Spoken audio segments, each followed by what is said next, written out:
Di balik megahnya alam pegunungan Arfak, terdapat sebuah kampung kecil yang hidup dalam kesederhanaan, jauh dari hiruk-pikuk dunia modern. Kampung Sisrang, Distrik Anggi Gida, Kabupaten Pegunungan Arfak. Untuk mencapai kampung ini, dibutuhkan perjuangan. Jalan yang terjal, akses yang terbatas, serta jarak yang jauh dari ibu kota provinsi.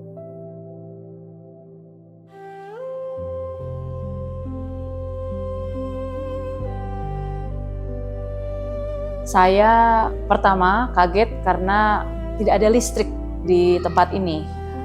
Segala sesuatu yang mau kita lakukan, misalnya mau memakai listrik seperti mengecas HP, mau masang lampu di rumah, itu kami harus menggunakan solar cell, menggunakan tenaga matahari. Jadi kalau ada matahari, kami punya lampu ada. Kalau tidak ada matahari, berarti kami tidak bisa menyalakan lampu ataupun menggunakan listrik. Itu listrik yang pertama. Yang kedua adalah internet. Internet di sini tidak ada jaringan internet. Jadi kami komunikasi dengan anak-anak juga sulit. Misalnya ada sesuatu yang mau kita informasikan lewat WA, itu tidak bisa karena memang di sini jaringannya sulit. Kami tidak bisa komunikasi dengan siswa menggunakan internet. Rata-rata anak-anak di sini mereka punya rumah, antara rumah dengan sekolah itu jaraknya sangat jauh. Jadi mereka kalau ke sekolah, mereka harus berjalan kaki sangat jauh. Jadi kalau misalnya kita mulai sekolah 7:30, mereka itu harus berjalan dari jam 6:30 dari rumah supaya sampai ke sekolah. Atau yang tidak bisa ditempuh dengan sekolah juga ada di daerah yang namanya Sisrang. Itu mereka harus mencari motor, mereka harus nebeng di rumah di teman punya motor. Jadi gantian, misalnya ada siswa SD, SMP, mereka akan jalan sama-sama menggunakan motor. Namun bagi mereka, ini adalah rumah. Kampung ini mungkin tidak familiar dan belum tersentuh teknologi. Tanpa listrik, tanpa sinyal, tanpa suara dunia luar. Namun, di balik itu semua, tersimpan pelajaran berharga tentang kehidupan. Di saat dunia sibuk mengejar sinyal, mereka justru menemukan arti koneksi yang sesungguhnya.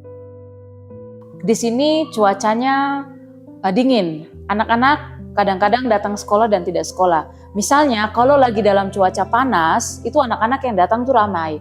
Tapi kalau misalnya cuacanya sudah hujan, mereka cenderung tidak datang ke sekolah. Mungkin karena cuaca dingin jadi mereka malas untuk bergerak. Yang kedua, karena memang tidak ada payung di rumah sehingga mereka tidak datang ke sekolah. Atau karena jaraknya jauh, untuk berjalan kaki menggunakan payung itu sangat sulit. Apalagi mereka yang menggunakan motor. Ya, menggunakan motor ini kan otomatis mereka harus punya mantel, sementara mereka tidak punya mantel. Jadi keterbatasan ini yang membuat apabila kalau ada cuaca dingin, cuaca hujan, mereka tidak sekolah.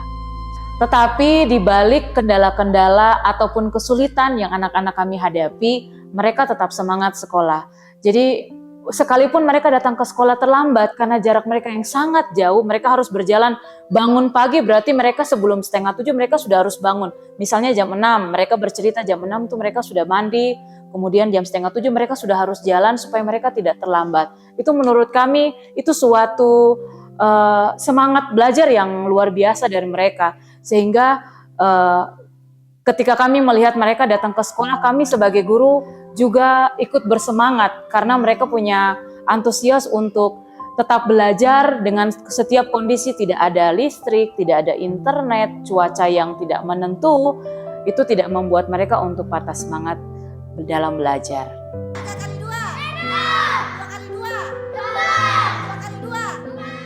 Dengan adanya metode gasing ini, sebagai guru, saya terbantu jadi lebih cepat dalam memahami tentang pelajaran matematika, terutama pelajaran penjumlahan, perkalian. Saya sebagai guru sangat terbantu dan juga tingkat pengetahuan matematikanya sangat kurang. Dan dengan adanya gasing ini, paling tidak mereka memiliki kemampuan matematika yang jauh lebih meningkat dibandingkan kemampuan mereka yang awal. Karena saya sangat-sangat mengalami kesusahan dan ketika ada gasing di sini, saya sebagai guru terbantu dan tentunya saya juga melihat perkembangan anak-anak yang semakin hari semakin meningkat menjadi lebih baik.